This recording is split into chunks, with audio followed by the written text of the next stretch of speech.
Halo, selamat pagi pemirsa di Kota Medan, Riau, Palembang, dan daerah lain di Sumatera. Selama 30 menit ke depan kami akan mengabarkan informasi menarik dari wilayah Sumatera dan juga sekitarnya. Bersama saya Yudi Handoyo, inilah kabar Sumatera.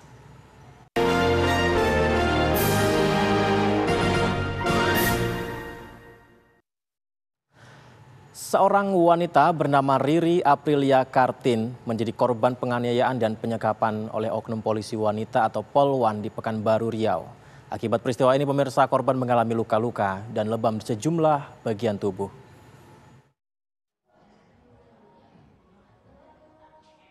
Wanita bernama Riri Aprilia Kartin ini menjadi korban penganiayaan dan penyekapan yang dilakukan oleh seorang oknum polisi wanita di Pekanbaru Riau. Peristiwa bermula saat korban bersama kekasihnya yang merupakan adik kandung pelaku tengah duduk di ruang tamu rumah kontrakannya di kawasan Sukajadi, Pekanbaru. Pelaku berinisial IR yang tidak menyukai kedekatan korban dengan saudaranya mendatangi rumah korban bersama ibunya sambil meneriaki korban. Korban yang ketakutan kemudian bersembunyi di dalam kamar. Pelaku bersama ibunya kemudian mendobrak pintu kamar dan langsung memukul korban. Sambil teriak-teriak untuk buka pintu kamar, gimana caranya dia bisa jumpa dengan saya, dan terjadi keributan besar di depan pintu kamar, dan pintu kamar dibuka karena udah didobrak-dobrak, dan si Polwan dan ibu langsung menjambak, memukul saya, menampar, mencubit saya, dan pacar saya menghalangi saya untuk melindungi saya dari pukulan ibunya dan kakaknya. Akibat penganiayaan ini, korban mengalami luka-luka dan memar di sejumlah bagian tubuh. Korban kemudian melaporkan tindakan penganiayaan ini ke Polda Riau. Tadi malam baru lapor, kemudian saat ini sudah kita tunjuk penyidiknya untuk melakukan penyelidikan. Apabila ada peristiwa pidana, kemudian apabila ada bukti permulaan cukup, kita akan melakukan proses penyelidikan dan penyidikan untuk memberikan kepastian hukum terhadap laporan dimaksud. Hingga saat ini polisi masih mendalami dugaan tindak pidana penganiayaan dengan mengumpulkan bukti dan keterangan saksi. Saat ini terduga pelaku merupakan Polwan yang bertugas di Badan Narkotika Nasional atau BNN Provinsi Riau. Dari Pekanbaru Riau, Muhammad Arifin Dermawansyah, TV One mengabarkan. Indonesia dan Malaysia menggelar latihan SAR bersama di perairan Bintan, Kepulauan Riau. Latihan bersama digelar selama 3 hari.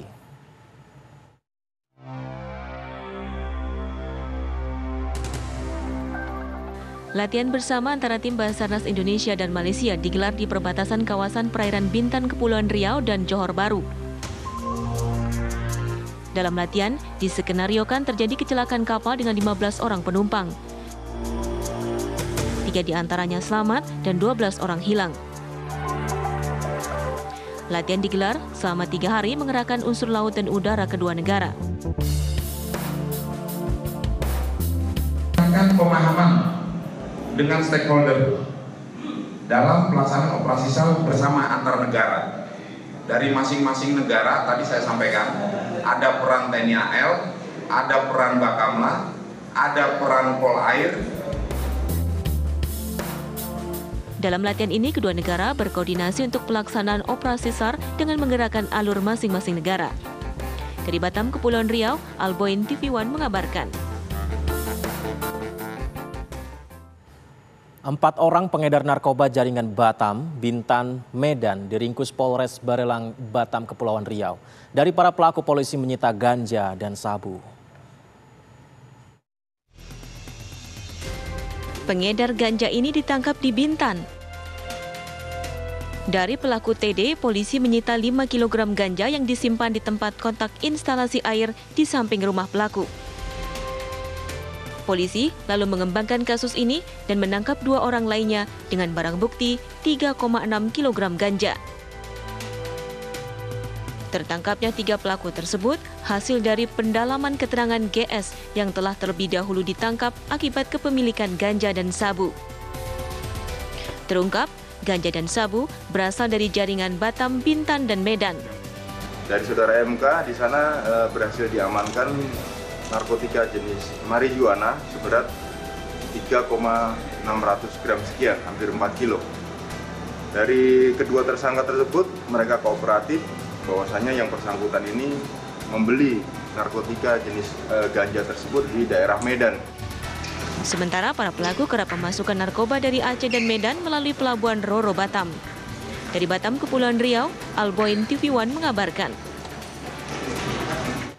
Kapal jenis pompong bermuatan ratusan ton kelapa sawit tenggelam di muara ujung Sungai Batanghari, Laut Timur Sumatera. 2 anak buah kapal dinyatakan hilang.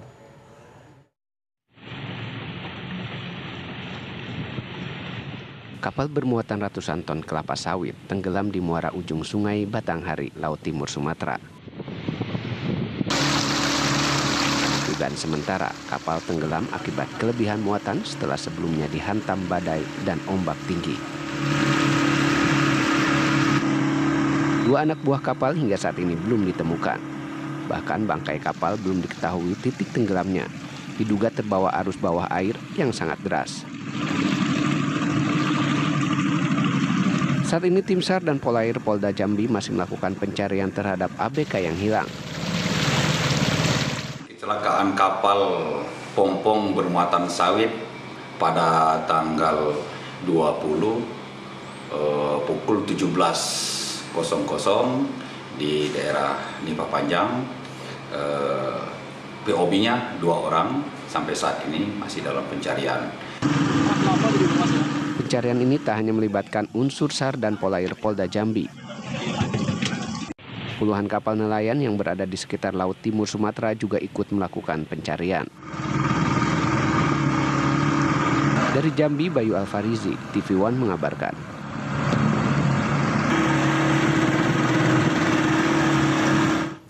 Kami akan segera kembali pemirsa setelah jeda pariwara berikut ini.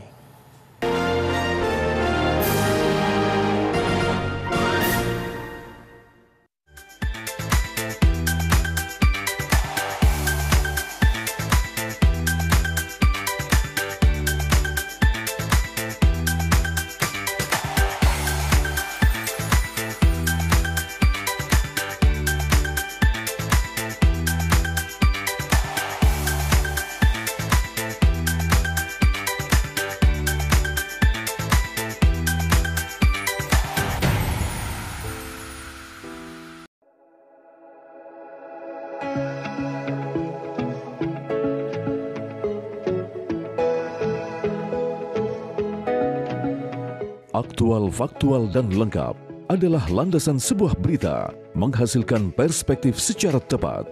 Dengan dukungan teknologi terkini, hadir untuk Anda tvOneNews.com sebagai platform terintegrasi antara broadcast newsroom dan media digital.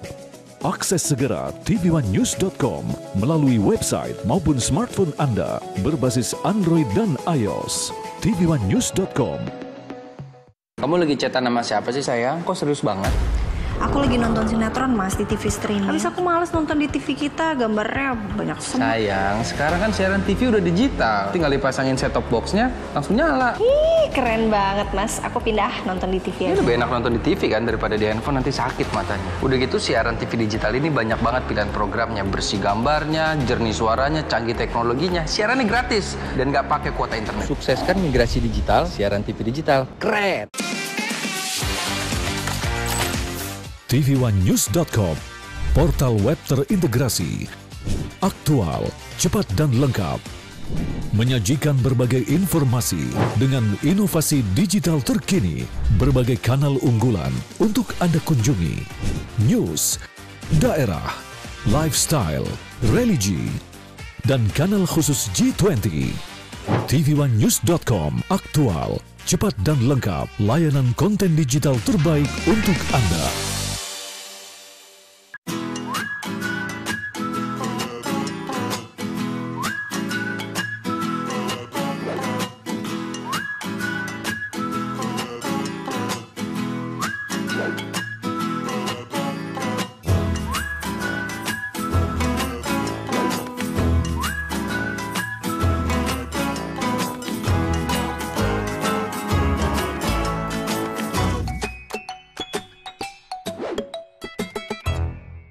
Puas kamu bikin aku kesel terus.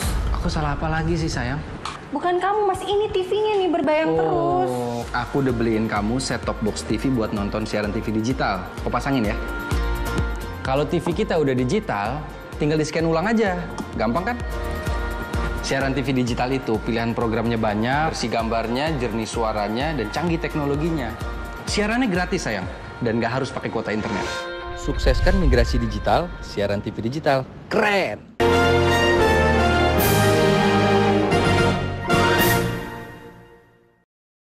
Terima kasih masih bersama kami. Kementerian Pendayagunaan Aparatur Negara dan Reformasi Birokrasi memastikan para aparatur sipil negara atau ASN bersikap netral saat penyelenggaraan pemilu 2024 mendatang. Untuk menjaga komitmen tersebut, hari ini telah dilakukan penandatanganan keputusan bersama perihal netralitas ASN. Penandatanganan dilakukan oleh Ketua ASN Agus Pramusinto, Mendagri Tito Karnavian, Menpan RB Abdullah Azwar Anas, dan PLT Badan Kepegawaian Negara Bima Haria Wibisana. Sesuai Undang-Undang Nomor 5 Tahun 2014, aparatur sipil negara tidak boleh berpihak, tidak boleh melakukan aktivitas yang menunjukkan identitas keberpihakan kepada kontestan pemilu dan pemilu kada. Oleh Menteri Dalam Negeri. ASN netral, apalagi besok dalam sejarah pertama kali di dunia, ini lebih dari 500 daerah akan melakukan pemilihan kepala daerah, dan ini di tahun yang sama, begitu juga dengan Pilpres. Tentu ini membutuhkan birokrasi yang tetap netral, solid, karena pelayanan kepada rakyat harus jalan. Karena kalau netralitas ini tidak bisa diwujudkan, ini akan mengganggu pelayanan publik, dan akan mengganggu visi misi daerah akan terus berjalan. Kita sepakati, baik ada nanti di pemerintahan, di birokrasi ada KSN, kemudian juga ada beberapa sanksi-sanksi, mulai peringatan sampai juga pemberhentian jika memang mereka melakukan pelanggaran-pelanggaran berat dalam soal ini. Ketua DPR RI Puan Maharani dan Ketua Umum PKB Muhaimin Iskandar berharap PDIP dan PKB dapat terus bersama untuk menyambut kontestasi politik 2024. Harapan tersebut pemirsa tercetus usai ziarah bersama ke makam politisi senior PDIP Taufik Kemas pada Minggu pagi.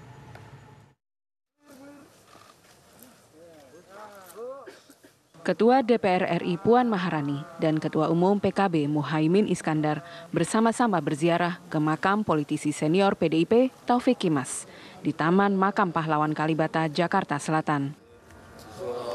Kegiatan diawali dengan membaca surat Yasin dan doa bersama yang diikuti kader PDIP dan PKB. Usai doa bersama, Puan Maharani dan Caimin melakukan tabur bunga ke makam Taufik Kemas. Setelah itu, Puan Maharani dan Caimin berjalan ke seberang Taman Makam Pahlawan Kalibata. Puan Maharani dan Caimin menyantap pecel bersama sambil berbincang. Ini sekaligus merayakan ulang tahun Caimin yang ke-56 tahun. Terima kasih Mbak Puan, ingat ulang tahun saya hari ini diberi kue, teman-teman Pak Bambang Pacul, Pak Basara, Pak Utut semua. Terima kasih disiapkan kue ulang tahun, moga-moga doanya terkabul dan saya minimal jadi wakil presiden. Minimal. Ini marah kok geser jadi wapres, katanya presiden. Ya. Enggak, partainya kalah gede. Ketua Umum PKB Muhaimin Iskandar menganggap Taufik Kemas seperti ayahnya sendiri. Ketua DPP PDIP Puan Maharani menyebut almarhum Taufik Kemas merupakan ayah pergerakan bagi Caimin, sehingga mantan Ketua MPR dan politisi senior PDIP Taufik Kemas memiliki pengaruh besar dalam perjalanan karir Caimin. Harapannya adalah bagaimana kemudian nanti ke depan kita bisa sama-sama bekerja sama mencari satu pemikiran, satu solusi kebersamaan sehingga dapat bergotong royong dalam membangun bangsa dan negara bukan hanya di kontestasi 2024 tapi justru pasca kontestasi 2024. Karena sebagai saudara pastinya kami insya Allah tetap menyadari kapan waktunya bertanding, kapan waktunya bersanding. Ini merupakan salah satu bentuk kerukunan antara Puan Maharani dan Muhaimin Iskandar untuk menatap tahun politik 2024. Dari Jakarta, Ardi Suratman, Muhammad Ishak, TV One mengabarkan. Sebelumnya pemirsa, Muhaimin Iskandar bertemu dengan Ketua Umum Partai Gerindra, Prabowo Subianto. Pertemuan berlangsung di Pondok Pesantren Tegal Rejo, Magelang, Jawa Tengah.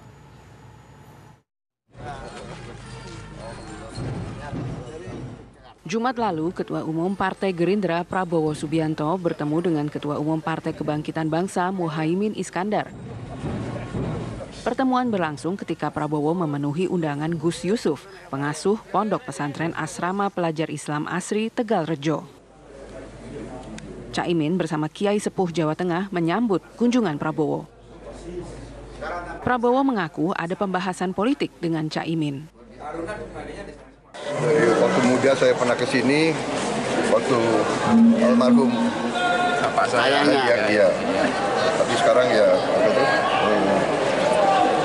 saya merasa perlu melanjutkan tali kekeluargaan dan sebagainya. Apalagi kebetulan Gus ini ada di sekitar sini, ketemulah kita kan. Alhamdulillah. Ya. Apa ada diskusi pembahasan lebih lanjut menguatkan koalisi, Pak? Ya, saya kira mungkin ya, kita kan sudah bekerja sama, ya tentunya pasti ada diskusi. Caimin pun mengakui pertemuan dengan Prabowo selain untuk mempererat tali silaturahmi, juga untuk menentukan arah koalisi mendatang. Yang sekarang yang paling konsentrasi adalah memperluas dukungan, terutama masyarakat, memperkuat barisan, kemudian menambah jumlah partai yang bergabung. Berapa yang dipromosikan sama Pak Prabowo, Gus? Nanti akan pada akhirnya ke sana. Gus, kapan itu Gus deklarasikan presiden dan masih lama, Pilpres masih lama. Dalam kesempatan ini, Prabowo dan Caimin menggelar pertemuan dengan para kiai dan santri di Pondok Pesantren Asrama Pelajar Islam Asri, Tegal Rejo. Dari Magelang, Jawa Tengah, Edi Suryana, TV One mengabarkan.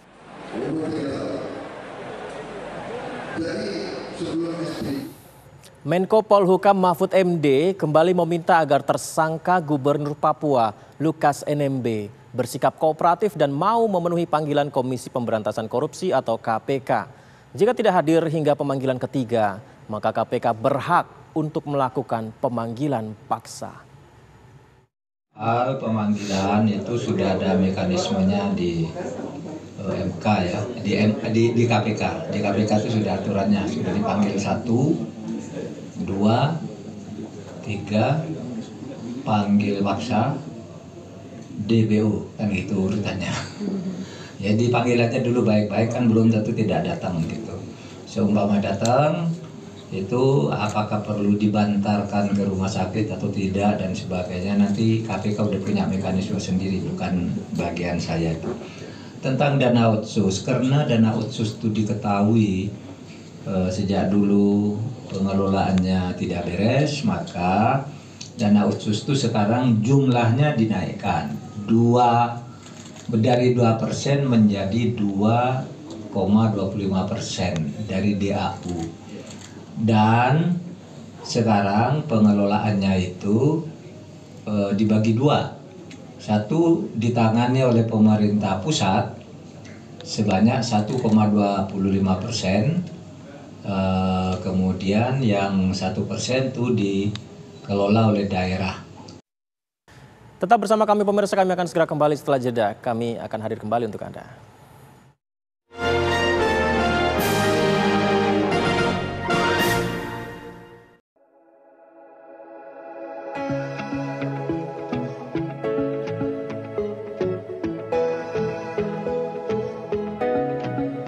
Aktual, faktual, dan lengkap adalah landasan sebuah berita menghasilkan perspektif secara tepat.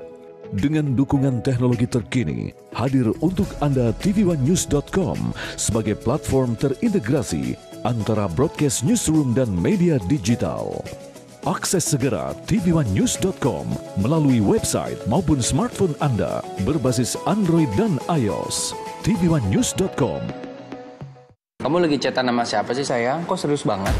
Aku lagi nonton sinetron Mas di TV streaming. Habis aku males nonton di TV kita, gambarnya banyak semua. Sayang, sekarang kan siaran TV udah digital. Tinggal dipasangin set-top box-nya, langsung nyala. Ih, keren banget Mas. Aku pindah nonton di TV aja. Lebih enak nonton di TV kan daripada di handphone, nanti sakit matanya. Udah gitu siaran TV digital ini banyak banget pilihan programnya. Bersih gambarnya, jernih suaranya, canggih teknologinya. Siarannya gratis dan nggak pakai kuota internet. Sukseskan migrasi digital, siaran TV digital. Keren!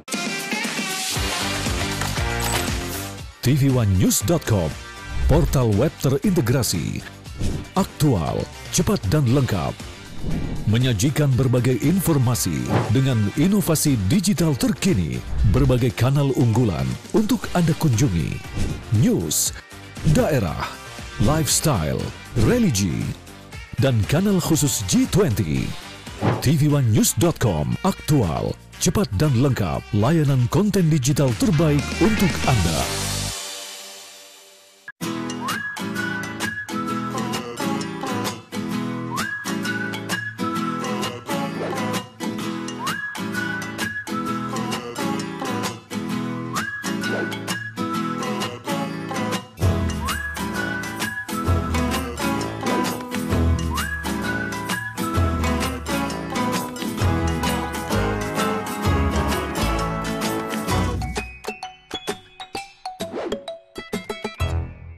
Puas kamu bikin aku kesel terus. Aku salah apa lagi sih sayang? Bukan kamu Mas, ini TV-nya nih berbayang terus. Aku udah beliin kamu set-top box TV buat nonton siaran TV digital. Kau pasangin ya. Kalau TV kita udah digital, tinggal di-scan ulang aja. Gampang kan? Siaran TV digital itu pilihan programnya banyak, bersih gambarnya, jernih suaranya, dan canggih teknologinya. Siarannya gratis sayang, dan nggak harus pakai kuota internet. Sukseskan migrasi digital, siaran TV digital. Keren! Kita menemukan perlakuan kejam dan tidak manusiawi yang kita duga sebagai perbudakan modern dan juga perdagangan manusia. Anak saya lebam-lebam, gusiknya luka, cuma bisa minum, kemudian mata juga lebam. Hukum kita juga sudah bisa menegakkan bahwa anak-anak itu bisa tetap dihukum. Telusur di TV1.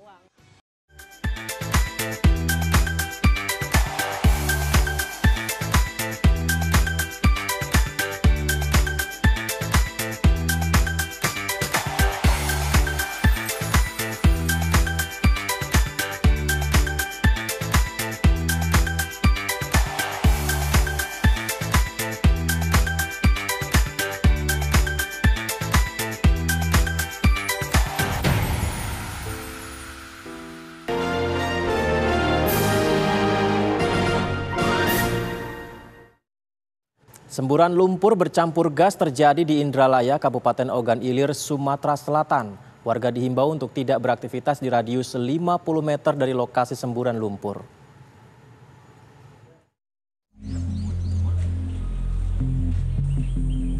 Beginilah kondisi lokasi terjadinya semburan lumpur bercampur gas di Indralaya, Kabupaten Ogan Ilir, Sumatera Selatan.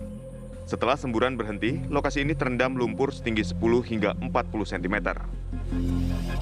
Semburan lumpur terjadi saat warga akan membuat sumur bor. Setelah kedalaman 150 meter, keluar semburan lumpur bercampur gas. Warga diimbau untuk tidak beraktivitas di radius 50 meter dari lokasi semburan lumpur.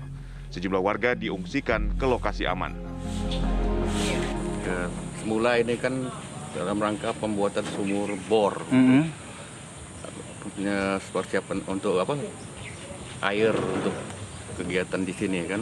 Nah, ternyata setelah kedalaman berapa 100 meteran itu timbul semburan lumpur, air dan bercampur gas gitu ya. Itu berbahaya tidak bagi warga untuk siswa? Kalau kemarin berdasarkan hasil pengamatan dari tim Pertamina EP Prabumudi itu tidak ada ini gas yang berbahaya di sini. Cuman itu gas itu bisa menimbulkan percikan api, maka masyarakat di sini radius sekitar 50 meter dari lokasi dilarang menyalakan api, berkegiatan yang menghidupkan api, misal masak ataupun juga menyalakan listrik, elektronik di sekitar ini. Untuk sementara tempat ini disterilkan atau gimana? Ya, kita sterilkan dulu sampai keadaan benar-benar aman. Walaupun semburan sudah berhenti, kita takut nanti masyarakat ya rasa ingin tahunya tinggi kan. Ini sumur ini kan di bawahnya itu mungkin rapuh barangkali kan habis benar. Mungkin kalau mereka terlalu dekat nanti takutnya amblas.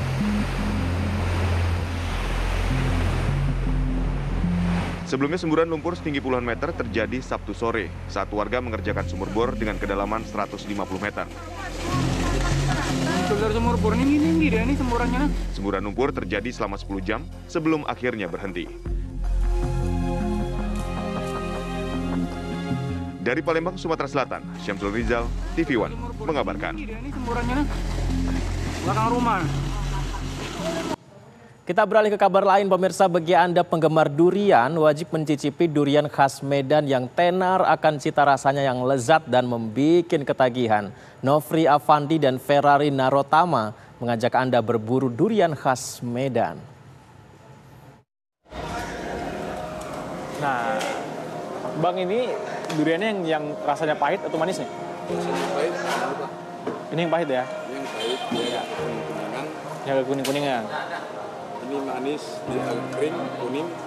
Oke, berarti ini ada dua varian yang pahit dan manis. Oke, ya halo pemirsa, hari ini saya sedang berburu kuliner khas Medan, apalagi kalau bukan buah durian.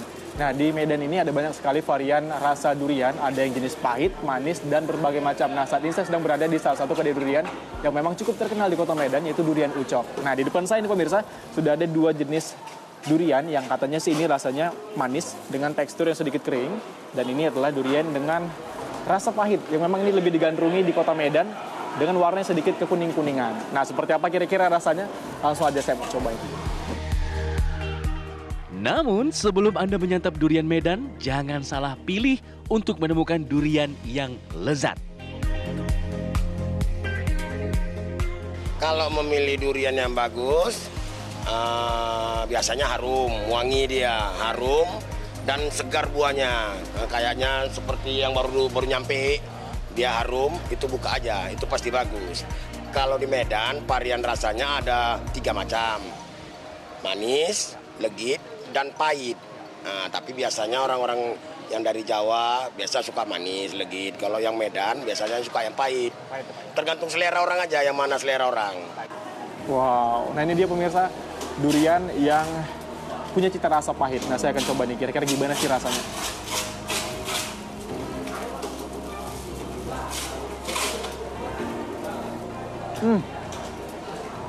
Ini teksturnya legit pemirsa.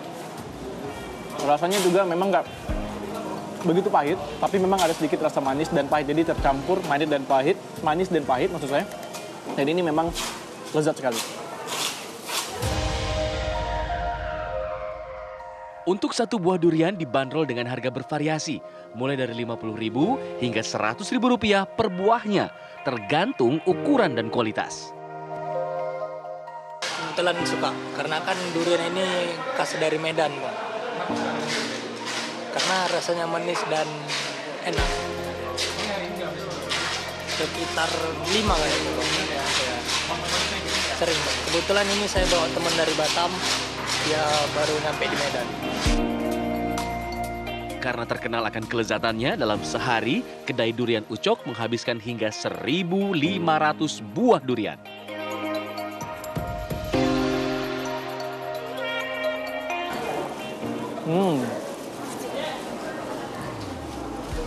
Nah, pemirsa bagaimana?